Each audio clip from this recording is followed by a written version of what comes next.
बड़ों को नमस्कार, छोटों को प्यार, छोटी सी जिंदगी। आइए जुड़िए Bihari quest GS research centre के साथ। दोस्तों, ये जो आज का गिरिराज न्यूज़पेपर है, ये 27 अक्टूबर का है और इसमें आज हम कुछ एक इम्पॉर्टेंट आर्टिकल करेंगे। पहला आर्टिकल है 100 करोड़ टीकाकरण का कीर्तिमान। ये भारत ने प्राप्त किया है और इसमें जो हिमाचल प्रदेश का कंट्रीब्यूशन रहा है वो 55% रहा है।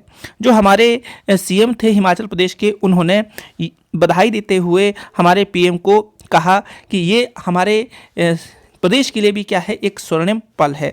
दूसरी बात क्या है कि ये जो बातचीत की है, ये पीएम मोदी ने अपने मुंह से कही बात है कि हमने क्या किया है, 100 करोड़ का जो टीकाकरण का अभियान है उसे प्राप्त करके पूरे विश्व में कीर्तिमान स्थापित कर लिया है।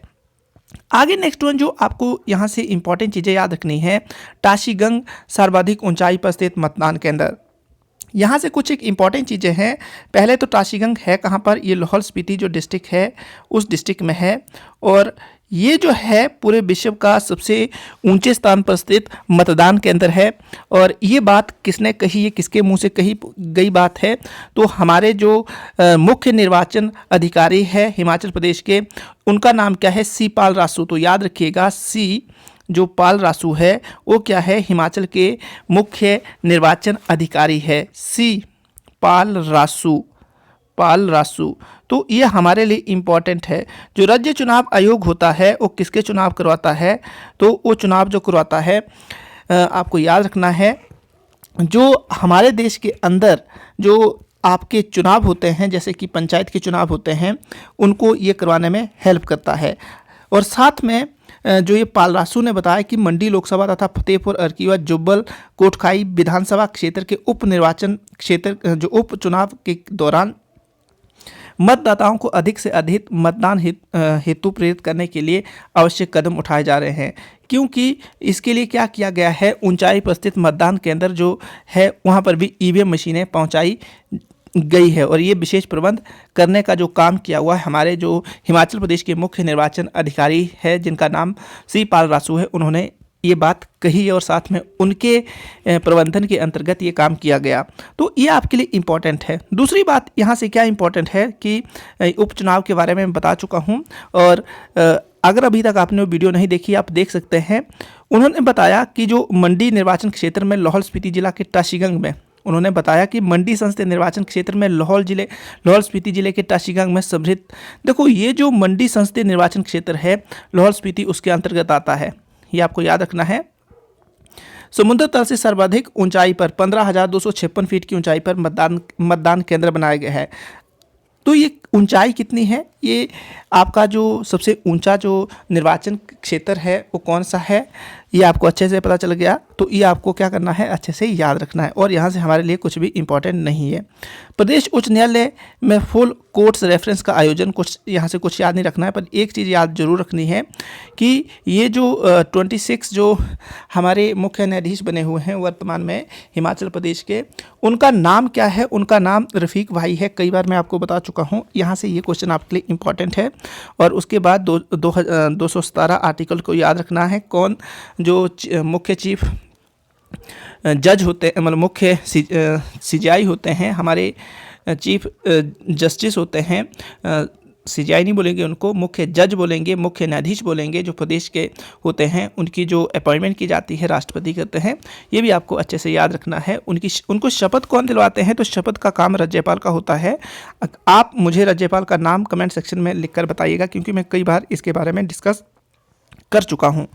आगे नेक्स्ट वन जो इम्पॉर्टेंट चीज़ है, राज्यपाल सचिवालय में ई ऑफिस प्रणाली। तो ई ऑफिस प्रणाली जो है, इसके अंतर्गत क्या होगा, ये हिमाचल प्रदेश में अब जब पूरी तरह इम्प्लीमेंट हो जाएगी तो इससे काम में क्या आएगा, मतलब तीव्रता आएगी और साथ में जो भ्रष्टाचार है कहीं ना कहीं कम हो जाएगा और जो हमारा स्किल होगा वो भी डेवलपमेंट होगा, इससे रोजगार के साधन भी आएंगे। तो राज्यपाल सचिवालय में ई ऑफिस प्रणाली के अंतर्गत जो पहले फाइलें ऑफिस में पड़ी रहती थी उसमें कहीं ना कहीं जल्दी से निपटारा हो जाएगा, क्योंकि इससे क्या होगा, अब उनको कंप्यूटर के थ्रू ये काम किया जाएगा तो कहीं ना कहीं थोड़ा जल्दी हो जाएगा।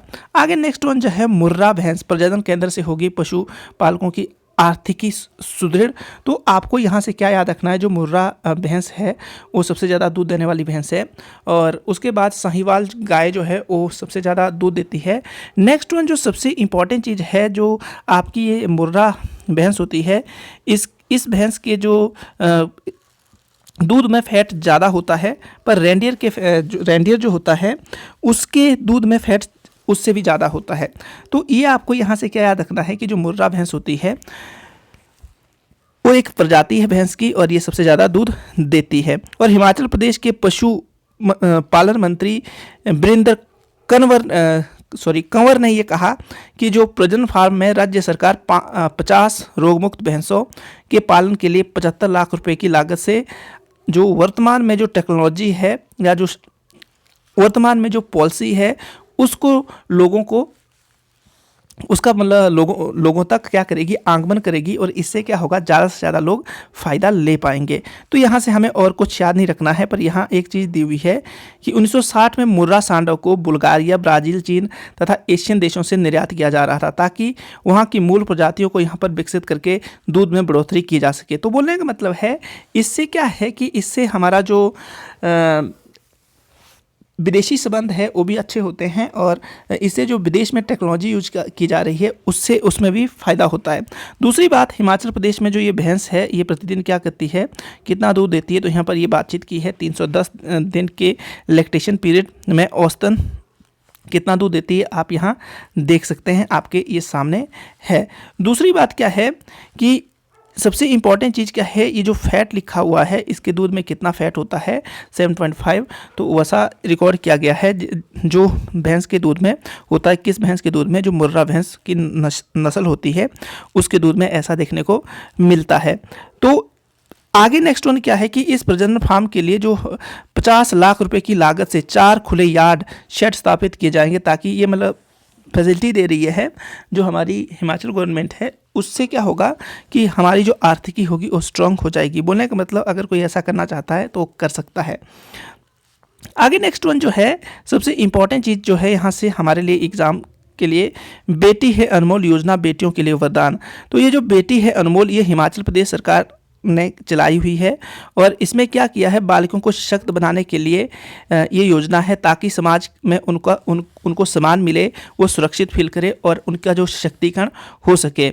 इससे क्या होता है, बेटी है अनमोल योजना के अंतर्गत ज़रूरतमंद जो परिवार होते हैं उनको आर्थिक सहायता प्रदान करने के लिए लाभकारी सिद्ध हुई है। योजना के तहत गरीबी से नीचे, जिसको हम BPL बोलते हैं, वो जो BPL फैमिली होती है उनके लिए ये योजना चलाई गई है। याद रखिए, बेटी है अनमोल योजना के अंतर्गत 1 जनवरी 2018 से 30 जून 2021 तक जो ये रुपए लिखे हुए हैं 3091.56 लाख रुपए व्यय हुए हैं। अब होता क्या है इसमें, तो प्रत्येक बालिका को 12 हज़ार रुपये प्रदान किए जा रहे हैं। इस योजना का उद्देश्य जो हमारे देश के अंदर सेक्स रेशो है में सुधार करना और लड़कियों को आत्मनिर्भर बनाना, उनकी एजुकेशन को आगे ले जाना। और इसमें क्या होता है, बालिका के बैंक या डाकघर खाते में 12 हज़ार रुपये की राशि जमा की जाती है, और जब वो 18 वर्ष की हो जाती है तो आयु पूरे होने पर उसे निकाला जाता है। प्रदेश में लड़कियों को सुशिक्षित करने के लिए ये स्कीम चलाई गई है।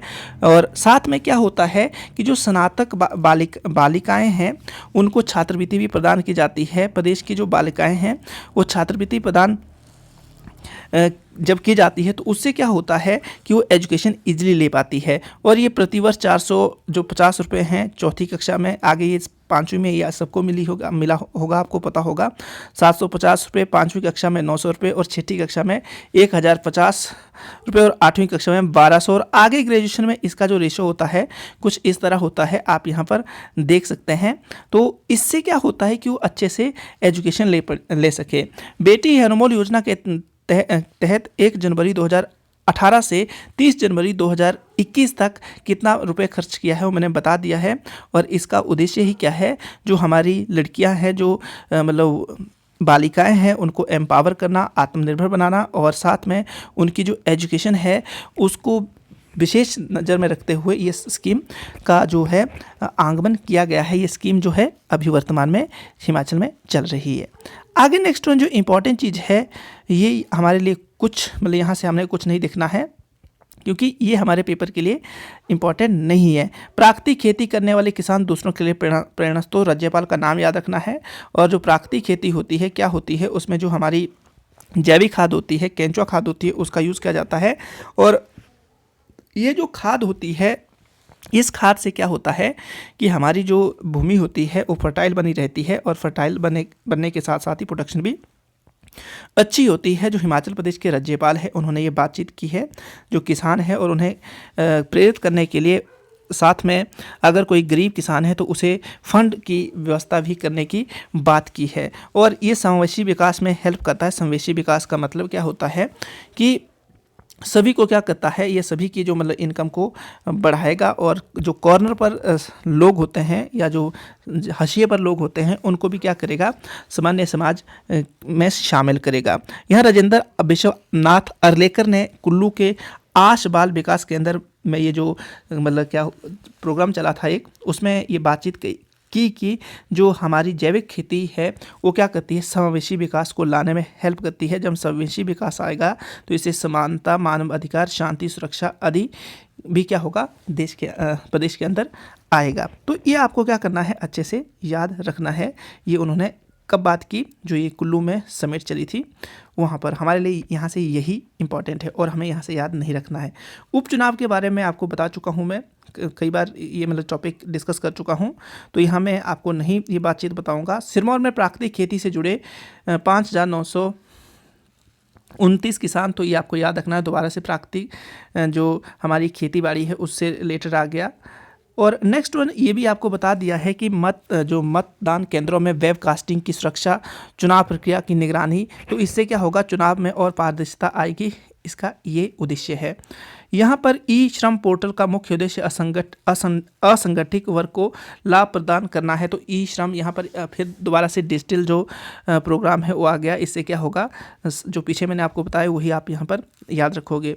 प्रदेश में नवंबर माह में चलाया जाएगा नशा जागरूकता अभियान। अगर नशे के ऊपर कुछ लिखने के लिए आता है तो आप क्या कर सकते हैं, ये मतलब यहाँ से कुछ एक लाइनें उठा सकते हैं। जैसे कि यहाँ पर सबसे पहली इंपॉर्टेंट चीज़ क्या है, जो आपके सचिव है, मतलब हिमाचल प्रदेश के जो सचिव है, मुख्य सचिव जेसी शर्मा, तो ये आपके लिए इंपॉर्टेंट है, पूछ सकते हैं मुख्य सचिव कौन है, जेसी शर्मा है। और ये बैठक कर रहे थे। बैठक में क्या किया इन्होंने, नशा जागरूकता जो अभियान था उसको इन्होंने संबोधित किया। और 15 दिनों तक चलने वाले इस अभियान के दौरान उन्होंने विभिन्न विभागों से इस बारे में बातचीत की और साथ में ये भी बात की कि कैसे हम जो है नशे का उन्मूलन कर सकते हैं। तो उसमें उन्होंने एक बात कही कि जो आपसी समन्वय है, आपसी जो मेल जोल है, वही क्या कर सकता है, इसका हल है।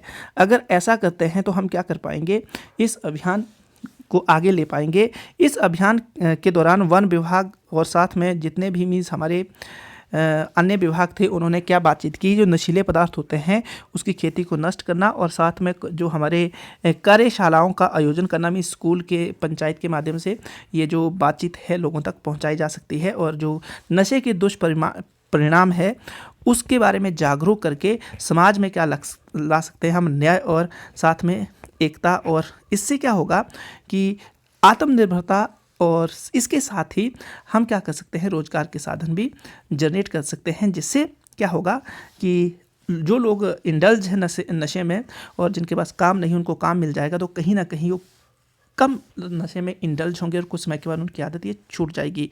तो ये क्या था, हमारे जो मुख्य सचिव है जिनका नाम मैंने आपको बता दिया, जेसी शर्मा, याद रखिएगा। दोबारा से यहाँ पर लिख रहा हूँ मैं जेसी शर्मा, क्योंकि ये इंपॉर्टेंट है, क्योंकि मुख्य सचिव है। मुख्य सचिव का जो पद होता है वो सबसे बड़ा होता है, चाहे राज्य में हो चाहे सेंटर में हो। तो ये आपको अच्छे से याद रखना है। ये सिविल की बात कर रहा हूँ मैं, सिविल की साइड से ऐसा होता है। आगे जलमग्न मंदिर शीघ्र होगा स्थानांतरित। तो ये बिलासपुर में है। बिलासपुर में एक मतलब मंदिर है जो क्या है, जलमग्न मंदिर स्थानांतरण कर नए स्थान पर स्थापित करने के लिए 8 बीघा 15 बिस्वा जमीन विभाग ने दे दी हुई है। और शहर के सौंदर्यीकरण पर चर्चा करते हुए लोक निर्माण विभाग ने निर्देश दिया कि लूणू, आपको इंपॉर्टेंट चीज़ यहाँ से क्या रखनी है कि लूणू में गोविंद सागर झील के किनारे, तो लूणू जो है इंपॉर्टेंट है। लूणू जगह कहाँ पर है, ये गोविंद सागर झील के किनारे पर है। और गोविंद सागर झील जो है हिमाचल प्रदेश की सबसे बड़ी आर्टिफिशियल झील है, 168 किलोमीटर पर फैली हुई है। दूसरी बात क्या है, उन्होंने जो ये हमारा PWD डिपार्टमेंट है उसने ये बातचीत कही है कि वो क्या करेगा, 4 लेन का पुल भी बना रहा है और वहाँ से क्या होगा, वाटर फ्रंट जो मतलब पास वाटर फ्रंट बनाने की भी संभावनाएं तलाशी जा रही है। तो इससे क्या होगा, आपको मतलब इसके बारे में क्यों जानना है, क्योंकि आप बोल सकते हैं कि जो लुहणु है कहाँ पर स्थित है, साथ में ये जो जलमंगन टेम्पल है बिलासपुर के जलमंगन मंदिर को अब स्थानांतरित करके कहाँ बनाया जा रहा है, ये भी आपको अच्छे से याद रखना है। 40 मीटर ऊंचा ध्वज भी लगाएगा, जो कि प्रदेश में सबसे ऊंचा ध्वज होगा। तो इससे काफ़ी इंपॉर्टेंट चीज़ आपको सीखने के लिए मिल रही है कि जो हाल ही में जो हिमाचल प्रदेश के किस स्थान पर सबसे ऊंचा राष्ट्रीय ध्वज लगाया जाएगा, तो ये लुहणु में लगाया जाएगा। एक मंदिर है बिलासपुर में, जलमंगन मंदिर है, और उसको स्थानांतरित करके वहाँ पर एक जो राष्ट्रीय ध्वज लगाया जाएगा। इससे क्या होगा कि हमारे प्रदेश का नाम क्या होगा, स्वर्ण अक्षरों में लिखा जाएगा। आगे नेक्स्ट वन जो है, ये डिजिटलाइजेशन कागज रहित कार्यशैली, तो इसमें ई जो प्रणाली है उसकी बात की हुई है, यहाँ से हमने कुछ नहीं सीखना है। नेक्स्ट वन यहाँ से जो है त्योहारों की समृद्ध संपदा, तो ये मैं कई बार आपको बता चुका हूँ कि हमारे जो प्रदेश के या देश के त्यौहार है वो क्या करते हैं, एकता लाते हैं, उत्थान में हेल्प करते हैं, और साथ में ये समन्वय की भावना और जो भाईचारे की भावना है उसको भी लाते हैं, और संस्कृति का आदान प्रदान करने में ये हेल्प करते हैं। दूसरी बात क्या होते हैं, खुशी का तो ये आगमन करते ही ये खुशी तो लाते हैं, साथ में अलग अलग महीनों में ये मनाए जाते हैं। जैसे अक्टूबर में हम क्या मनाते हैं, नवरात्रों में दशहरे का उत्सव मनाया जाता है, फिर दिवाली का त्यौहार आता है। तो ये जो दिवाली का त्यौहार आएगा, फिर साथ में दशहरे का त्यौहार, ये इम्पॉर्टेंट माने जाते हैं। ये मतलब प्रदेश में ही नहीं पूरे भारत में मनाए जाते हैं। और सबसे इम्पॉर्टेंट चीज़ क्या है, इस दिन क्या किया जाता है, जो हिंदू लोग हैं वो माँ दुर्गा के 9 रूपों की पूजा करते हैं। 10वें दिन विजय लक्ष्मी मनाई जाती है, ये आपको याद रखना है। यहाँ से और तो कुछ सीखने के लिए मिले ना मिले, पर यहाँ पर आपको एक चीज़ याद रखनी है जो हमारे पेपर के लिए इम्पॉर्टेंट है। तो वो क्या है कि जो कुल्लू का दशहरा है उसकी शुरुआत कब से हुई है, तो ये आपको देखना है। 1960 से ऐसा माना जाता है। 1951 में जो 1960 नहीं है, 1660 से ये मतलब चल रहा है। और दूसरी बात क्या है कि जो 1651 में क्या हुआ कि जो रघुनाथ की मूर्ति लाई गई थी जगत सिंह के समय में, उसको सेटअप किया गया था, और फिर इसकी शुरुआत कब हुई, 1660 में इसकी शुरुआत मानी जाती है। बिजली महादेव मंदिर कहाँ पर है, वह हिडिंबा देवी मंदिर कहाँ है, ये कुल्लू में है, और इनकी उपस्थिति जो होती है दशहरे में अवश्य मानी जाती है। बोलने का मतलब है ये मुख्य देवता के रूप में इनको पूजा जाता है। यहाँ पर लिखा है, हर रीति रस्म कर्म में वरिष्ठ पूजनीय होते हैं। इस महोत्सव होता है के दौरान संस्कृत संध्याओं का आयोजन किया जाता है। हालांकि कोरोना काल में ऐसा नहीं कर पाए हैं, तो ये आपको अच्छे से याद रखना है। दूसरी बात यहाँ पर ये भी बातचीत कही हुई है कि जो हम दशहरा है वो क्यों मनाते हैं। तो आपको सबको पता है कि जो राम थे हमारे, वो 14 वर्ष काट कर साथ में लंका पर विजय प्राप्त करके अयोध्या आए थे। तो इसी कारण जो हमारे भारतवासी है इस त्यौहार को मनाते हैं। सब मिलकर इस दिन उल्लास से क्या करते हैं, मतलब अपने आप को उल्लास से भर देते हैं, और विश्व बंधु और सर्वधर्म सद्भाव के सूत्र के साथ आगे बढ़ते हैं। दूसरी बात यहाँ पर एक क्या लिखी हुई है कि इस दिन क्या करते हैं लोग, जो रावण के पुतले जलाते हैं और मेघनाथ के पुतले जलाते हैं। तो यहाँ पर एक चीज़ लिखी हुई है, रावण दहन की रस्म अदायगी। ये भी क्या होता है कि जो आपको पता है कि जो हमारा दशहरा होता है उसमें ऐसा होता है। तो यहाँ पर कुछ एक चीज़ें काफ़ी अच्छी लिखी है जो वर्तमान के समाज के लिए काफ़ी इम्पोर्टेंट है कि हम पुतला जला देते हैं किसका, रावण का, और साथ में दीपक जला देते हैं क्योंकि राम की वापसी होती है और राम की विजय होती है। बोलने का मतलब अच्छाइयों की विजय और बुराइयों का हम इस दिन दहन करते हैं, मतलब अच्छाइयों की विजय के उपलक्ष्य में हम दीपक जलाते हैं, और जो बुराइयां हैं उसके प्रतीक के तौर पर, उसको ख़त्म करने के तौर पर हम क्या करते हैं कि जो आपके रावण के पुतले हैं, मेघनाथ के पुतले हैं, उसको जलाते हैं। तो बड़े ये धूम धड़ाके से ऐसा होता है, और रावण जलकर राख हो जाता है इस दिन। तो सबसे इम्पॉर्टेंट चीज़ क्या है कि जो यहाँ पर एक बात बोली है, परंतु क्या मानव के भीतर का रावण कभी मरा है? इसका सीधा तात्पर्य यह है कि जब तक हमारे अंदर की बुराइयां नहीं मरती तब तक रावण पुतला चाहे हजारों साल जलाया जाए इसका कोई भी औचित्य नहीं है, कोई भी इसका प्रभाव नहीं पड़ेगा। आज के दौर में परम अवश्य क्या है कि रावण की अच्छाइयों और बुराइयों के साथ राम रूपी गुणों का भी चिंतन हो। पर हम क्या करते हैं कि राम रूपी गुणों का चिंतन करते नहीं हैं, पर बुराइयों को जलाते रहते हैं। तो बोलने का मतलब है दशनन को उसका अहंकार पतन की ओर ले गया। अगर अभी वर्तमान में भी ऐसे अहंकार आ जाए तो वो भी पतन की तरफ जाएंगे। शिव से प्राप्त जो शक्तियां थी उसका भी उन्होंने दुरुपयोग किया, यहाँ तक कि शिव पार्वती सहित कैलाश पर्वत को उठाने का उन्होंने दुस्साहस किया। बहन जब उनकी शूर्पण जो में शूर्णपखा के अपमान के प्रतिशोध ने माता सीता को भी क्या किया, हरण करने के लिए प्रेरित कर दिया। तो सबसे इम्पॉर्टेंट चीज़ क्या है कि ये अपहरण जो है राम रावण युद्ध का कारण बनता है और बाद में रावण को खलनायक की तरह दिखाया जाता है, पर राम को एक उज्जवल चरित्र के रूप में दिखाया जाता है। उज्जवल शब्द को देख लीजिएगा क्योंकि ये कई बार एरर में पूछा गया है। रावण अहंकारी है, दुराचारी नहीं। ये चीज़ काफ़ी इंपॉर्टेंट है। कहीं जब आप कोई ऐसे लिख रहे हैं जो वर्तमान का जो सिनेरियो है वुमेन के एम्पावरमेंट को लेकर, वुमेन के जो ऊपर अत्याचार होते हैं उसको लेकर, तो आप वहाँ पर ये लाइन लिख सकते हैं कि रावण अहंकारी था लेकिन दुराचारी नहीं। वर्तमान का पर्सन अहंकारी भी है और दुराचारी भी है। कैसे?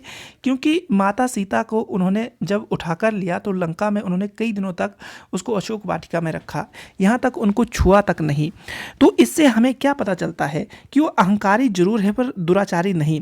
पर वर्तमान में अगर आप घटनाएं देखते हैं, जैसे बलात्कार की घटनाएं देखते हैं, उसके बाद जो है जो मतलब आप डोमेस्टिक वायलेंस देखते हैं, तो इससे पता चलता है कि आज का जो इंसान है रावण से भी कई गुना बुरा है।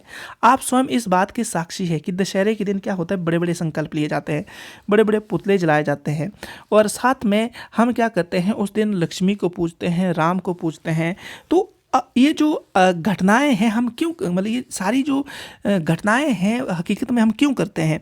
तो हम क्या करते हैं, बुराइयों को जला देते हैं, अच्छाइयों को सिर्फ एक दिन याद करके उसको आगे नहीं बढ़ा पाते हैं। क्यों? इसके प्रैक्टिकल है, इसके कुछ कई उदाहरण हैं, जैसे कि वर्तमान में आपके समक्ष है ये। तो क्या समक्ष है? बलात्कार, नारी पर घरेलू हिंसा जैसी घटनाएं हैं वो आप देख सकते हैं। शिमला का जो गुड़िया जो केस कांड था उसको देख सकते हैं। यूपी के जम्मू कश्मीर का जो कठुआ का कांड है, ऐसे निर्भया जो दिल्ली का कांड था, उन कांड को क्या कोई भूल सकता है? बिल्कुल नहीं भूला जा सकता है। तो क्या रावण से आज का इंसान ज़्यादा बुरा नहीं है? तो हम दशहरा मना रहे हैं, हम मेघनाथ कुंभकर्ण के पुतले जला रहे हैं, पर रावण बनता है, राख हो जाता है, तथा पुतले के निर्माण और दहन की ये रिवायत चिरकाल से चली आ रही है, चिरकाल में लंबे समय से। परंतु क्या मानव के भीतर का रावण कभी मरा है? इसका सीधा सा तात्पर्य यह है कि जब हमारे अंदर की बुराइयां नहीं मरती है तब तक रावण पुतला चाहे हजारों लाखों बार जलाया जाए इसका कोई औचित्य ही नहीं है।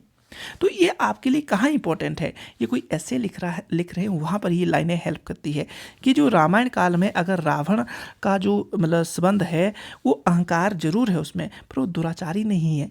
कैसे? आप कैसे प्रूव कर सकते हैं? पर आज का इंसान में दोनों अवगुण है, तो फिर हम क्या उसे अच्छा इंसान कहेंगे? नहीं। तो जैसे वर्तमान में क्या बात है कि आप अनुमान लगा सकते हैं कि कितने रावण पैदा होते हैं। ये वो रावण है जो किसी माँ किसी की बहन की खोख से निकलते हैं और साथ में बहन की राखी व मांग के सिंदूर के सरताज है। पर इसमें क्या होता है, कुछ ऐसे रावण हैं जो एक दूसरे के सरताज को उजाड़ने का भी काम करते हैं। घर में पैदा हुई बेटी या बेटे के परवरिश में कोई कमी रह गई है, नारी को कटघरे में खड़ी होती रही है। और राम बुद्ध का वह देश जिसने दुनिया को पशु से मनुष्य बनाने का मार्ग दिखाया, पर वर्तमान में हमारे देशवासी उसी की तरफ जा रहे हैं। लड़के लड़की के जन्म के लिए जननी नहीं है, जनक के शुक्राणु जिम्मेदार होते हैं।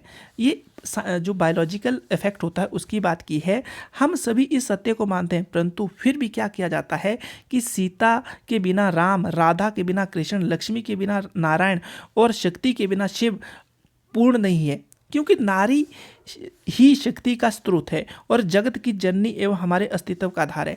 पर फिर भी उस नारी के ऊपर अत्याचार किए जाते हैं, फिर भी लोग उस नारी को मतलब इस धरती पर आने से पहले ही पेट के अंदर मार देते हैं, क्योंकि पुत्र की चाह जो है उन्हें ऐसा करने पर मजबूर करती है। तो जब कहीं आप ऐसा लिख रहे हैं, हम सभी जानते हैं, क्या जानते हैं कि सीता के बिना राम, राधा के बिना कृष्ण और लक्ष्मी के बिना नारायण और शक्ति के बिना शिव अपूर्ण है। सबसे पहले इनका ही नाम आ रहा है, जो नारी है उनका नाम आ रहा है, पर फिर भी नारी को वो उच्च स्थान नहीं मिल पाया है। उनके साथ अत्याचार किया जाता है, उनका बलात्कार किया जाता है, उनका शोषण किया जाता है, उनके साथ घरेलू अत्याचार किए जाते हैं। और देखा जाए तो वास्तविक तौर पर वो अपने निर्णय भी नहीं ले पाती है, उनके पीछे भी पुरुष सोच होती है। तो ये स्टीरियोटाइप थिंकिंग है, उसको समाज से उखाड़ फेंकने की जरूरत है।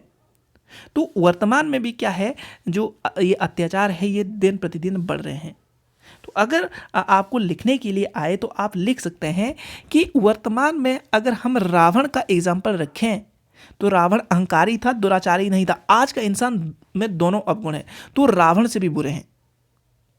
आज जब हम चांद को फतेह कर लिया है, तो क्या बेटी को बचाने का नारा स्वयं नहीं कर रहा है, नहीं कर सकते हैं? बोलने का मतलब है कि हम चांद पर चले गए हैं, हम आज स्पेस में कई जगहों पर जो मतलब देश के कई जो साइंटिस्ट है चांद पर जा चुके हैं, पर कहीं ना कहीं जो ये अत्याचार है वुमेन के प्रति उसको रोक नहीं पाए हैं। तो ये हमारा जो मर्यादा है, अनुशासन है, जो बुद्ध की भूमि है, राम की भूमि है, तो उसमें जो हमारी अबला नारी है वो सबला नहीं बन पाई अभी तक, तो अबला की ओर धकेल दिया है। नारी उपभोग वस्तु नहीं बल्कि ईश्वर की उत्कृष्ट कृति है। ये काफ़ी इंपॉर्टेंट है, कोई ऐसे लिख रहे हो वहाँ के लिए इंपॉर्टेंट है कि नारी कोई ऐसे नहीं कि प्रोडक्ट है, उसको क्या करो आप, वस्तु नहीं बल्कि उत्कृष्ट कृति है, कि एक वस्तु है और उसे वस्तु की तरह आप भोग करो और बाद में क्या करो, उसका अत्याचार, उसके ऊपर उसका शोषण करो, अत्याचार करो। तो इसमें क्या है कि उसके प्रति श्रद्धा हो, वात्सल्य हो और साथ में उसका सम्मान होना चाहिए। नहीं तो क्या रहेगा, राम राज्य की जो कल्पना है वो साकार नहीं हो पाएगी और बिना नारी के एक सभ्य समाज की स्थापना भी नहीं हो सकती है। ये आपको क्या करना है, लिखना है। जब आप कोई ऐसे लिख रहे हैं तो वहाँ पर ऐसी बात आप कर सकते हैं और ये भी एग्जाम्पल दे सकते हैं। यहाँ जो मतलब मैंने आपको ये बात बताई, यहाँ पर क्या है कि ये जो हम सेक्स डिटर्मिनेशन करवाते हैं उसकी बात की है। हम सभी एक सत्य को मानते हैं और जानते हैं कि सीता के बिना राम, राधा के बिना कृष्ण और लक्ष्मी के बिना नारायण और शक्ति के बिना शिव भी अपूर्ण नहीं है, क्योंकि नारी ही शक्ति का स्रोत है और जगत की जननी और हमारे अस्तित्व का आधार है। तो एक माँ के रूप, एक बहन के रूप में, एक देवी के रूप में एक नारी ही पूजनीय है और किसी को ऐसा समान नहीं मिला हुआ है। तो आई होप आपको ये अच्छे से पता चल गया होगा। नेक्स्ट वन, जो सेब की प्रभावी मार्केटिंग जरूरी है, तो यहाँ आपको यहाँ से कुछ याद नहीं रखना है, क्योंकि ये यहाँ कुछ भी नहीं दिया हुआ है कि ये मतलब क्यों इंपॉर्टेंट है। पर यहाँ से एक चीज़ आपको सीखने के लिए मिल रही है, 1800 से लेकर 2000 मीटर तक की जो हाइट होती है वहाँ पर सेब की खेती की जा सकती है। ये आपको अच्छे से याद रखना है। बोले कि मतलब मध्य हिमालय में ऐसा किया जा सकता है, जो मध्य हिमालय है वहाँ पर ऐसा किया जा सकता है। आगे नेक्स्ट वन है कि खेती में फसल उत्पादन करने वाले विभिन्न उत्प्रेरक, कुछ याद नहीं रखना है यहाँ से। ये आपको पता है उत्प्रेरक क्या होते हैं, मिट्टी वगैरह होगी, बीज का चयन, खाद, फसल, ये सारे कुछ आपको बातें पता है। उसके बाद सांस्कृतिक धाराओं को जोड़ने वाली अभिव्यक्ति राम कथा। तो राम कथा मैंने बता दी कि जो राम क्या करता है, राम की जो मतलब करेक्टर है, सीता का करेक्टर है और साथ में रावण का करेक्टर है, उसके माध्यम से क्या कर सकते हैं हम समाज को एक अच्छा समाज बना सकते हैं। तो राम कथा की यहाँ पर बातचीत की हो आप सब लोगों ने क्या किया हुआ है, रामायण को देखा हुआ, तो वहाँ से आप ले सकते हैं कि भाईचारे की भावना, एक जो घरेलू अत्याचार है उससे हम निपटारा कर सकते हैं। जो कहीं मैं लिखने के लिए आएगा तो मान लो कि ऐसे आ गया कि जो वुमेन के ऊपर आ जाता है, तो आप ये जो मैंने पीछे एग्जांपल रखा उसकी बात कर सकते हैं। जो आज का क्लय का कारण है उसकी बातचीत आए कहीं, तो हम उसको क्या कर सकते हैं कि जो राम लक्ष्मण का उदाहरण दे सकते हैं कि ये भी एक सॉल्यूशन है कि शांतिपूर्ण हम क्या कर सकते हैं समस्याओं का हल कर सकते हैं। नेक्स्ट वन जो सबसे इम्पॉर्टेंट चीज़ है, ये आप देख सकते हैं कि जो लाहौर की फ्लोरेंस नाइटिंगेल टशी आंगमो थी, उनको सम्मानित किया गया है। ये सम्मानित क्यों किया गया कि नर्स थी और अपनी ड्यूटी इन्होंने इस तरह की कोरोना टाइम में भी, और साथ में इससे पहले भी वो कई बार ऐसे मीन्स घटना जो हमारी क्या बोलते हैं बुरे दिनों में उन्होंने सेवाएं दी है, जिसकी वजह से उन्हें पुरस्कार दिया गया हुआ है। और अभी भी वर्तमान में कोरोना काल में भी ऐसा किया गया है, तो आप इनको देख सकते हैं। और कुछ याद नहीं रखना है, समझौता आंदोलन के बारे में आपको बता चुका हूँ, उसके बारे में आप जाकर मेरी प्रीवियस टाइम की वीडियो देखिएगा। और यहाँ पर क्या है, अप्सरा कुंड। तो ये अप्सरा कुंड हमारे लिए इंपॉर्टेंट है। अलौकिक सौंदर्य और चमत्कार का कांगड़ा का अप्सरा कुंड। तो अप्सरा कुंड कहाँ पर है, तो ये एक पर्यटक स्थल है, एक धार्मिक स्थल भी है। और कहाँ पर है, तो यहाँ देख सकते हैं कि कांगड़ा के उपमंडल पालमपुर से 14 किलोमीटर दूर ये स्थित है। और एक गांव अगोचर स्थित है, उसमें ही ये अगोचर स्थित है। और सबसे इम्पॉर्टेंट चीज़ क्या है कि जो हमारा ये अप्सरा कुंड है, इसका संबंध रामायण काल से जोड़ा जाता है। यहाँ पर लिखा हुआ विश्वामित्र, तो आपको पता होगा विश्वामित्र रामायण काल में हुए हैं। तो यहाँ पर वो तपस्या में लीन थे, तो उनकी तपस्या को भंग करने के लिए क्या किया था कि जो इंद्र देवता थे उन्होंने मेनका नाम अप्सरा को भेजा था, और वो यहाँ पर आ गई थी जहाँ मतलब ये तपस्या कर रहे थे। और क्या हुआ कि विश्वामित्र के साथ संबंध बनाकर जो पाप किया उसे क्षमा नहीं किया जा सकता। अब इंद्रलोक में नहीं रह सकती मेनका, इंद्र लोक से भाग आई और उन्होंने इस बड़े गांव में रहना शुरू किया। बोलने का मतलब है, एक बार जो हमारे विश्वामित्र थे तपस्या में लीन थे, तो इंद्र देव ने इस मेनका को उनकी तपस्या को भंग करने के लिए भेजा। ये मजाक था एक प्रकार का, पर सच में क्या किया कि जो मेनका ने उनकी तपस्या को भंग कर दिया। जब वापस गई तो इंद्र ने उनको बोला कि आपको मतलब स्वर्ग में अब कोई भी जगह नहीं, आप जो भौतिक जीवन है, भौतिक जो संसार है उसमें चले जाओ। तो मेनका कहाँ पर आ गई, इस जगह पर आ गई, और उन्होंने एक किसका रूप ले लिया, अप्सरा कुंड का रूप ले लिया। तो इस अप्सरा कुंड में कोई अगर स्नान करता है तो स्नान करने से क्या मिलता है, राहत मिलती है। और साथ में जिन लोगों को संतान की उत्पत्ति नहीं होती है वो भी यहाँ पर जाते हैं। और ये पर्यटन स्थल जो है कहाँ पर है, धौलाधर पहाड़ के आसपास मनोरम दृश्य है, और ये एक मन को मोह लेने वाला दृश्य है। आप भी इस जगह पर क्या कर सकते हैं, विजिट कर सकते हैं। स्थानीय लोगों का कहना है कि यहाँ अप्सराएं भगवान शिव के दर्शन के लिए आती है, और नाग देवता के दर्शन कई लोगों ने किए हैं। अप्सरा कुंड में बच्चों को स्नान करवाने से जो भी चर्म रोग होते हैं दूर होते हैं। और ये पर्यटन स्थल भी है, और साथ में धौलाधर की जो पहाड़ियाँ हैं उसके अधीन ये देखने को मिलता है। ये क्या है, वहाँ की जो सामान्य परंपरा है उन लोगों की ये बातचीत है। आगे नेक्स्ट वन जो है, ये आपको बिल्कुल याद नहीं रखना है, हमारे पेपर के लिए इम्पॉर्टेंट नहीं है, पर यहाँ पर जो एक क्वेश्चन है ये इम्पॉर्टेंट है, तो इसको ध्यान से देखिएगा। ये क्या है, जल संरक्षण दिशा में एक और पहल करते हुए 22 मार्च 2021 को विश्व जल दिवस के रूप में प्रधानमंत्री नरेंद्र मोदी ने 30 नवंबर 2021 तक चलने वाले जल शक्ति अभियान, तो ये जल शक्ति अभियान इंपॉर्टेंट है, कैच द रेन की शुरुआत की है। कैच द रेन में जो रेन आती है उसको गड्ढों के माध्यम से या जो हमारी रेन हार्वेस्टिंग होती है उसको करना है, ताकि हम क्या कर सके, जल को सुरक्षित कर सके। तो इसमें जो है आप हमारा जो मनरेगा प्रोग्राम है उसको भी इसके साथ इंटरलिंक करने की बात की गई है कि हम इस प्रोग्राम के माध्यम से भी क्या कर सकते हैं, जल संरक्षण की दिशा में प्रयास कर सकते हैं। आगे जो क्वेश्चन है आपके सामने है, हिमाचल प्रदेश के उच्च न्यायालय के मुख्य न्यायाधीश एक मिनट रुकिएगा, कौन है, तो ये जो है आपके रफ़ीक भाई जी हैं, मैं कई बार बता चुका हूँ। दुनिया का सबसे जो स्ट्रॉन्ग पासपोर्ट है, जिसको हम हेनले पासपोर्ट इंडेक्स जो मतलब ये रिलीज होता है, उसके अनुसार शक्तिशाली पासपोर्ट किस देश का है, जापान का है। मीन जापान का अगर आपके पास पासपोर्ट है तो आप कई कंट्रियों में विजिट कर सकते हैं। दुनिया का सबसे ऊंचा जो ब्रिज बना है वो कहाँ पर बना हुआ है, तो सबसे ऊंचा जो रेलवे ब्रिज बना हुआ है तो जम्मू कश्मीर में है, और ये चिनाब नदी के ऊपर बना है। तो ये आपको क्या करना है, सबसे मतलब इंपॉर्टेंट चीज़ है, याद रखना। आर्क होता है, आपने देखा होगा ऐसे करके बना हुआ है, तो इसको भी आपने अच्छे से याद रखना है। आगे नेक्स्ट वन जो इंपॉर्टेंट क्वेश्चन है, दुनिया का सबसे, ये पता चल गया आपको, पहला पूर्ण विद्युत भारतीय रेलवे जोन कौन सा है, तो ये आपको ये भी याद रखना है। पश्चिम मध्य रेलवे जो है ये पूर्ण रूप से क्या है, आपको कैसे देखने को मिलेगा, ये आपको विद्युतीकृत देखने को मिलेगा। इजराइल के नए प्रधानमंत्री कौन बने हैं? तो आंसर आपके सामने है, नफ्ताब बेनेट। नेक्स्ट वन जो है आर्टिकल 243 किससे संबंधित है? पंचायती राज से संबंधित है। भारतीय संविधान के अनुच्छेद 243 का संबंध किससे है?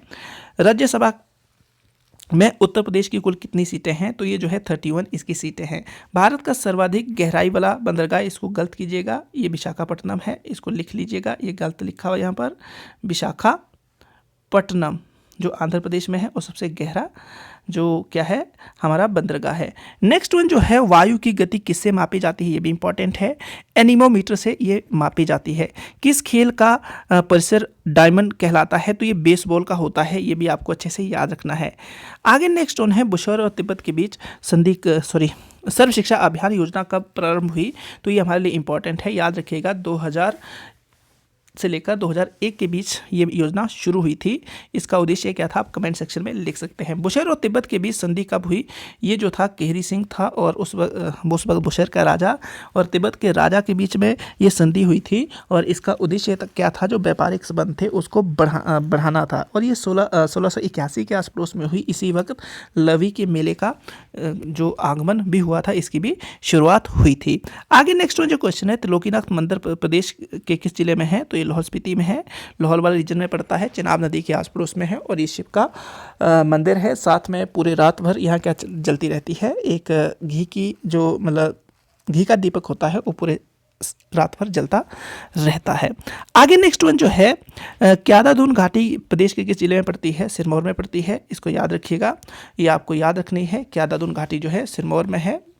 इसी को कई बार पौंटा क्या बोलते हैं दून घाटी भी कहा जाता है और इसी को क्यादादून घाटी के नाम से भी जाना जाता है। 1954 में 1954 में बिलासपुर विलय उपरांत इस कौन सा जिला बनाया गया था? तो ये 5वां जिला था। इससे पहले 15 अप्रैल 1948 को कितने जिले थे? ये 4 जिलों की संख्या थी। उसके नाम आप याद रख सकते हैं, चंबा, मंडी, सिरमौर और महासू। ये क्या थे? 4 जिले थे और महासू सबसे बड़ा एरिया वाइज भी और साथ में पॉपुलेशन वाइज भी सबसे बड़ा जिला था। तो ये इस न्यूज़पेपर के आर्टिकल थे। उसके बाद मोर पंख से पेन तक का सफ़र, कुछ याद नहीं रखना है, हमारे लिए ये इंपॉर्टेंट नहीं है। औषधीय गुणों का खजाना, अदरक। तो अदरक जो है ये तना है, ये तने का रूप है एक बात, और तने में भी क्या है? राइजोम है। ये राइजोम का मतलब क्या होता है कि जो ऐसा तना जो धरती के नीचे होता है और क्षैतिज अवस्था में आगे बढ़ता है। नोट्स तो होते हैं इसमें पर क्षैतिज अवस्था में बढ़ते हैं, ये वर्टिकल नहीं होते हैं, ऐसे करके बढ़ेंगे ये आगे।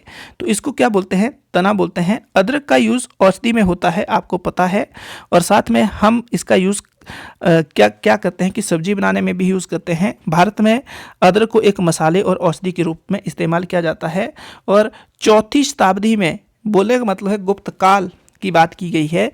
4वीं शताब्दी के ईसा पूर्व में चीनी ग्रंथों में अदरक को पेट की समस्याओं, मतली, दस्त, हैजा, दांत दर्द, रक्तस्राव और गठिया के उपचार के लिए एक औषधि के रूप में बताया जाता है। तो ये आपको याद रखना है कि वर्तमान में भी हैजा, दांत दर्द, जो रक्तस्राव होता है, गठिया के उपचार के लिए वर्तमान भी अगर रेगुलर तौर पर आप इसको यूज़ में लाते हैं तो आप इन जो बीमारियों से बच सकते हैं। चीन ने जड़ी बूटियां विशेषज्ञ इस बूटी का इस्तेमाल सर्दी, खांसी सहित तमाम श्वास की बीमारियों के उपचार में भी करते हैं। 5वीं सदी में चीनी नाविक लंबी समुद्री यात्रा के दौरान स्कर्वी के इलाज के लिए अदरक में मौजूद विटामिन सी तत्वों का इस्तेमाल करते थे। काफ़ी इंपॉर्टेंट है, जो हमारा अदरक होता है उसमें विटामिन सी भी होता है।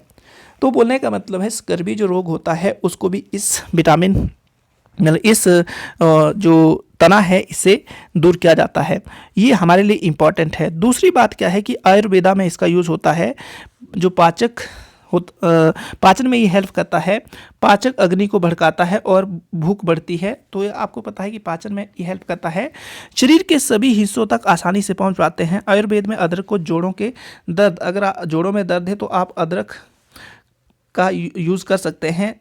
जोड़ों के दर्द, मतली और गति के कारण होने वाली परेशानी के उपचार में भी इस्तेमाल किया जाता है। अदरक को नियमित सेवन करने से माइग्रेन के दर्द को भी कम किया जाता है। माइग्रेन आपको पता है कि जो आपका मतलब गर्दन होती है उसमें ये दिक्कत होती है। महावारी के दौरान पेट में होने वाली ऐंठन ब्राउन शुगर अदरक की चाय पीने से दूर हो जाती है। तो ये ब्राउन शुगर जो है इसको भी आप कंट्रोल कर सकते हैं। शुगर की शिकायत वाले व्यक्ति अगर नियमित तौर पर इसका सेवन करते हैं तो किडनी के नुकसान की आशंका काफ़ी कम हो जाएगी। इसके अलावा अदरक के कई और सारे गुण हैं।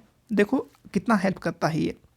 पाचन तंत्र, शरीर के दर्द, खांसी जैसे बीमारियों से छुटकारा पाने में अदरक क्या करता है, हेल्प करता है। तो आपको याद रखना है, अगर आपको हृदय रोग है, रक्त विकार है, बवासीर आदि रोगों में भी अदरक की औषधियाँ जो होती है उससे हमें फ़ायदा होता है। पथरी, बुखार, एनीमिया, मूत्र रोग भी अदरक से लाभ ले सकते हैं। मीन्स इसको अगर आप अच्छे से यूज़ में लाते हैं तो आप इन बीमारियों से बच सकते हैं। 10 मिलीलीटर दूध में 2 ग्राम अदरक चूर्ण मिलाकर पीने से जुकाम में लाभ होता है। 2 चम्मच अदरक के रस में मधु मिलाकर सुबह और शाम सेवन करने से सांसों से जुड़ी बीमारियां, खांसी तथा जुकाम आदि रोगों का में लाभ होता है। तो यह क्या है, एक मतलब साइंटिफिक तौर पर ये प्रूफ हो चुका है। आप ऐसा करेंगे तो आपको कोई इससे साइड इफेक्ट नहीं होंगे। 5 मिली अदरक के रस में चौथाई भाग मधु कर इसे सुबह और शाम सेवन करने से सांस की बीमारी जो होती है, खांसी वगैरह, जुकाम, बुखार आदि ठीक हो जाते हैं। और जुकाम और खांसी में 2 बार अदरक का काढ़ा बनाकर पीने से आराम मिलता है। ये बिल्कुल सही है।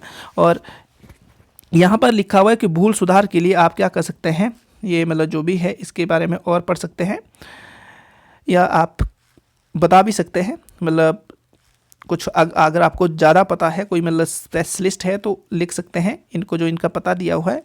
नेक्स्ट वन जो है, हमें यहाँ से और क्या देखना है, ये प्रदेश उच्च न्यायालय कि जो हमारे न्यायाधीश हैं मुख्य, उनके बारे में आपको याद रखना है। दूसरी बात क्या है कि ये आर्टिकल इम्पॉर्टेंट है कि आज़ादी के अमृत महोत्सव तथा 100 करोड़ टीकाकरण के पर्व पर तिरंगे को रोशनियों से नहाया गया नूरपुर किला। तो हमें यहाँ से क्या सीखना है, ये तो हम पहले भी बात कर चुके हैं कि आने वाले 2022 में क्या होने वाला है। 75वां जो हमारा स्वतंत्रता दिवस है उस पर अमृत महोत्सव मनाया जा रहा है। और इसी के साथ हमारे भारत ने क्या किया हुआ है, 100 करोड़ का जो टीकाकरण की जो मतलब अभियान था वो भी चलाया है, हमें इस पूरा कर लिया हुआ है। और उसकी खुशी का भी ये दिन है, तो इसको भी इसके साथ जोड़ा जा रहा है। तो इसके साथ ही जो ये 100 करोड़ कोरोना टीकाकरण की चुनौतीपूर्ण लक्ष्य था उसको हम जब हासिल कर चुके हैं, तो नूरपुर का जो किला था उसको भी सजाया गया और साए दीवारों पर रोशनी से बने तिरंगे का शानदार नज़ारा अपने आप में आज़ादी के जश्न की पुरानी यादों के पर्व का स्मरण करवा रहा है। बोलने का मतलब ऐसा लग रहा है, इस मतलब जो ये देख सकते हैं इसको ऐसे सजाया गया है जैसे तिरंगे को यहाँ पर सजाया गया हो। और इससे हमें क्या पता चलता है कि मान लो हमने आज़ादी प्राप्त की है, जिस तरह ब्रिटिशर से आज़ादी प्राप्त की थी उसी तरह लग रहा है कि हमने आज़ादी प्राप्त कर ली है। और इस शानदार जश्न को जो मनाने वाला था वो कौन था, आज़ादी के जश्न की पुरानी यादों के पर्व का स्मरण कर रहा है। और भारतीय पुरातत्व सर्वेक्षण शिक्षा मंडल के शिमला मंडल के तत्वाधीन में इस पर्व का आयोजन कर। आपको क्या याद रखना है कि यहाँ से हमारे लिए इम्पोर्टेंट क्या है, भारतीय पुरातत्व सर्वेक्षण शिमला के अधीन जो हमारा नूरपुर किला है वो आता है। तो नूरपुर का किला किसके अधीन है, भारतीय पुरातत्व सर्वेक्षण शिमला के अधीन है। तो ये हमारे लिए इंपॉर्टेंट है। नूरपुर किला बेहद अद्भुत सुंदर है। कहाँ पर है, नूरपुर है, कहाँ पर, कांगड़ा में पड़ता है। किले की कला शैली और इतिहास अपने आप में बेहद रोचक है। इस किले का निर्माणकर्ता कौन है ये याद रखना है, बासु जी है। ये हमारे लिए इंपॉर्टेंट है, ये डेट इंपॉर्टेंट है जो 1580 से लेकर 1603 के बीच में इसका निर्माण हुआ। और सबसे इम्पॉर्टेंट चीज़ क्या है कि राजाओं यहाँ पर किले पर कई राजाओं ने शासन किया, नूरपुर के कई राजा हुए और ये बेहद आकर्षण का कारण रहा। यहाँ पर अंग्रेजों ने भी इस किले को छीनने के लिए कोशिशें की। गौरतलब है कि वर्तमान में इसका रख रखाव कौन कर रहा है, तो वर्तमान में ये किसके अधीन है, भारतीय पुरातत्व सर्वेक्षण जो है इसका रख रखाव कर रहा है। इस किले को अंग्रेजों ने कब छीना था, जो हमारे यहाँ के रियासती राजा हुआ करते थे नूरपुर के, तो उनसे छीना था 1849 में।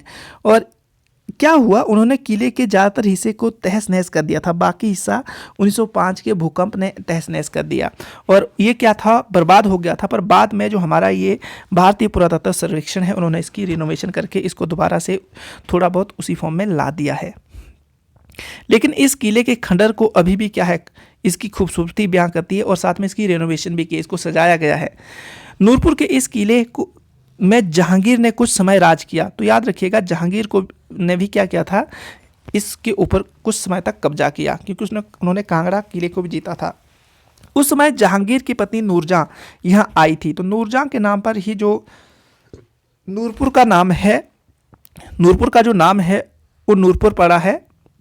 इसके बाद आपको याद क्या रखना है कि नूरपुर पड़ा, ये आपको बता दिया। जबकि इस स्थान को पहले धमड़ी या धमेड़ी, यहाँ पर तो धमड़ी लिखा, धमेड़ी या धमेरी कहा जाता था। किले की दीवारें अब भी इतिहास की याद दिलाती है। ये काफ़ी इंपॉर्टेंट है। कृष्ण के साथ होती है मीराबाई की पूजा।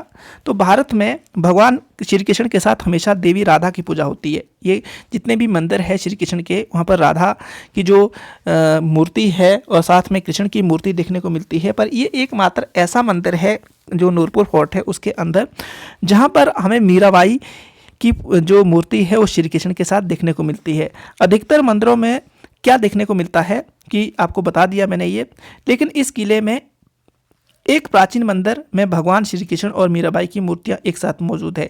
किले के अंदर मंदिर का नाम क्या है, इस मंदिर का नाम भी आपको याद रखना है। इस मंदिर का जो नाम है वो है, आपके सामने ये दिख रहा है, ब्रिज राज स्वामी मंदिर। तो ये आपको अच्छे से याद रखना है। तो यहाँ से क्या है कि श्री कृष्ण और मीराबाई का आशीर्वाद प्राप्त करने के लिए लोग आते हैं, ये आपको अच्छे से याद रखना है। आई होप आपको ये किले के बारे में भी अच्छे से पता चल गया होगा। आगे हमारे लिए यहाँ से क्या इंपॉर्टेंट है, न्यायमूर्ति सुरेश्वर ठाकुर को गरिमापूर्ण विदाई। न्यायमूर्ति जो, ये कुछ याद नहीं रखना है क्योंकि यहाँ से हमारे लिए कुछ भी इंपॉर्टेंट नहीं है। दूसरी बात क्या है कि हमीरपुर अस्पताल में, ये भी बिल्कुल कुछ भी हमारे लिए इंपॉर्टेंट है, ये मैं आपको बता चुका हूँ, ये इंपॉर्टेंट है। याद रखना कि हिमाचल प्रदेश का जो 100 करोड़ का जो टीकाकरण अभियान था उसमें कितना कंट्रीब्यूशन है, तो 55% हम से ज़्यादा हिमाचल प्रदेश ने क्या किया है, जो टीकाकरण में हेल्प की हुई है। टशीगंग सर्वाधिक ऊंचाई पर स्थित मतदान केंद्र, दोबारा से याद कीजिएगा कहाँ पर है, ये किसने बताया, तो हमारे जो प्रदेश के मुख्य जो चुनाव अधिकारी हो कौन है, तो उसके बारे में बताया, याद रखिएगा, उसको भी मेमोराइज कीजिएगा। दूसरी बात क्या है कि 7 दिवसीय अंतर्राष्ट्रीय कुल्लू दशहरा महोत्सव के समापन पर में लोग भगवान रघुनाथ के दर्शन करते हुए, तो याद रखना कि रघुनाथ जी की यात्रा है। और जो हमारा अंतर्राष्ट्रीय कुल्लू मेला है कितने दिन तक चलता है, 7 दिन तक चलता है, 1 वीक तक चलता है। कहाँ पर मनाया जाता है, इसके बारे में मैंने एक डिटेल में वीडियो बनाई है, उस वीडियो को आप देख सकते हैं जाकर। ये आपको कमेंट्स क्या बोलते हैं प्लेलिस्ट में देखने को मिलेगी, अंतर्राष्ट्रीय कुल्लू दशहरा का उत्सव संबंध। तो ये हम बात कर चुके हैं, यहाँ पर मैं कुछ नहीं बताऊँगा। डेंगू के बचाव के लिए सफाई रखने का आह्वान, बिल्कुल आपको ऐसा करना पड़ेगा, तो डेंगू से आप बच सकते हैं। नौणी बीपी जो विश्वविद्यालय है, रिसर्च स्कॉलर को फ्रांस में पीएचडी की फेलोशिप। तो यहाँ से हमें क्या सीखना है, हमारे लिए यहाँ से क्या इंपॉर्टेंट है, तो हमारे लिए यहाँ से ये चीज़ है कि डॉक्टर यशवंत सिंह परमार औद्योगिक एवं वानिकी विश्वविद्यालय कहाँ पर है, ये नौणी में है। और नौणी में भी एक जगह पड़ती है ओछा घाट, वहाँ पर है। तो वहाँ से एक पूर्व छात्रा नैन्सी है, जो पूरा नाम नैन्सी सागर है, फ्रांस से पीएचडी करने के लिए फेलोशिप हासिल की है और नैन्सी फ्रांस पहुंच गई है। INRE फेलोशिप के तहत ऑरलियंस विश्वविद्यालय से वन अनुवांशिकी में पीएचडी करेगी। तो ये आपको नाम याद रखना है। और साथ में ये जो विश्वविद्यालय है ये कहाँ पर है, ये हमारे लिए यहाँ से इम्पॉर्टेंट है, और ज़्यादा इम्पॉर्टेंट कुछ भी नहीं है। इनका नाम याद रखना है कि नौणी विश्वविद्यालय की रिसर्च स्कॉलर को फ्रांस में पीएचडी की फेलोशिप, और साथ में ये जो विश्वविद्यालय है वो कहाँ पर है। युवाओं को टूरिस्ट गाइड ट्रेनिंग का सुनहरा अवसर, तो ये हिमाचल से जो का जो डिस्ट्रिक्ट है, सिरमौर जिला के 25 युवाओं को टूरिस्ट गाइड ट्रेनिंग करने का सुनहरा अवसर दिया जा रहा है। ये जानकारी वहाँ का जो पर्यटन विकास अधिकारी राजीव मिश्रा जी है, उन्होंने ये दी। तो इसमें हमारे लिए क्या इंपॉर्टेंट है कि ये जो इसकी हेडलाइन है ये हमारे लिए इंपॉर्टेंट है कि जो युवा लोग हैं उनको क्या किया जा सकता है कि टूरिस्ट गाइड बनाकर भी रोजगार दिया जा सकता है। तो अगर कहीं रोजगार के बारे में लिख रहे हैं तो एक आप सजेशन दे सकते हैं, हुनरमंद युवाओं को मिलेगा रोजगार। तो ये जो जितने भी हमारे टेक्नीशियन है, स्किल जो लेबर है उनके लिए बात की है तो उनको क्या मिलेगा, अब रोजगार मिलेगा। ये जो हमारी हिमाचल गवर्नमेंट है उनका डिसीजन है। साझा ऐप के माध्यम से उपभोक्ताओं को घर द्वार पर मिलेगी स्किल्ड वर्कर की सेवा। हमारे लिए इंपॉर्टेंट स्वरोजगार के लिए मिलेगा बेहतर मंच। ये क्या है, ये जो है साझा ऐप क्या है, आपसे पूछ सकते हैं साझा ऐप क्या है। तो इसके अंतर्गत हमारी हिमाचल गवर्नमेंट ने क्या किया हुआ है कि जो स्किल वर्कर है उनको रोजगार देने की बातचीत की गई है। मीन्स इस में जो ये ऐप है इसके माध्यम से वो क्या कर सकते हैं, पता कर सकते हैं कि किस वाले डिपार्टमेंट में या कहाँ पर स्किल वर्कर की ज़रूरत है। जैसे यहाँ पर लिखा हो प्लम्बर, कारपेंटर, मैकेनिक का छोटा मोटा कार्य हो या फिर मिस्त्री, बार्बर और साथ में ग्रूमिंग सर्विस और ब्यूटिशियन की सेवाएं अथवा अन्य सेवाएं, इन सभी महत्वपूर्ण सेवाओं से संबंधित हुनरमंद या स्किल युवाओं ने जिला प्रशासन साझा ऐप आपके आंगन जीविका और हुनर को आगमन के लिए माध्यम से ऑनलाइन प्लेटफॉर्म उपलब्ध करवाने जा रहा है। इसके लिए कॉमन सर्विस सेंटर संचालित करने वाली संस्था CNC e governance service India limited ने ग्रामीण ई स्टोर ऐप की मदद ली जा रही है। ये भी इंपॉर्टेंट है। देखो यहाँ पर क्या इंपॉर्टेंट है, जो ये साझा ऐप है ये इंपॉर्टेंट है। सर्विस सेंटर संचालित करने वाली संस्था CNC e governance service India limited, ये कंपनी है प्राइवेट, इसकी हेल्प से ये साझा ऐप चलाया जा रहा है, इसकी मदद ली जा रही है। उपायुक्त देव श्वेता बनिक ने इसकी पहल अमली जामा पहनाने के लिए तीव्र प्रयास किए जा रहे हैं, ये बात बताई। तो यहाँ से हमारे लिए ये इंपॉर्टेंट है, क्या है ये जो इंपॉर्टेंट है साझा ऐप। इसके अलावा हमारे लिए यहाँ से कुछ भी इम्पॉर्टेंट नहीं है। तो आई होप आपको ये जो जितने भी आर्टिकल डिस्कस किए अच्छे से पता चल गया होगा। अगर आपको इन आर्टिकल से कुछ भी सीखने के लिए मिला तो आप इस वीडियो को लाइक, शेयर, सब्सक्राइब जरूर कीजिएगा। इससे क्या होगा कि आप दूसरों की हेल्प कर सकते हैं। दूसरी बात क्या करनी है आपको कि इसको रिवाइज जरूर करना। ये जितनी भी चीज़ें हैं आपके एग्ज़ाम के लिए काफ़ी इंपॉर्टेंट है। ये जो हमने बातचीत की ये आपके लिए पेपर में काफ़ी हेल्प करेगी, क्योंकि जितने भी आर्टिकल है वो इम्पोर्टेंट आर्टिकल ही किए हैं। इसमें से ऐसा कुछ भी नहीं है जो आपके एग्ज़ाम से रिलेटेड ना हो या आपको ऐसे मतलब बेकार में कुछ बताया हो। दूसरी बात क्या है कि आपको क्या करना है, जो ये हमने बातचीत की, जो आपको मैंने इन्फॉर्मेशन दी उसको दूसरों के साथ शेयर करके उनकी हेल्प करनी है। साथ में आपको क्या करना है कि बड़ों का रखना है ध्यान, छोटों से करना है प्यार और साथ में उनसे करना है स्नेह। ये होना चाहिए आपकी ज़िंदगी का परम काम। साथ में आपको क्या करना है, पर्यावरण को रखना है साफ और सुथरा, और इससे क्या होगा, हमारा देश भी स्वस्थ रहेगा और प्रदेश भी स्वस्थ रहेगा। तो ये जो जितने आर्टिकल थे आज हमने इसके बारे में डिस्कशन की। आप देख सकते हैं मुर्रा भैंस जो काफ़ी मतलब यूनिक सी है।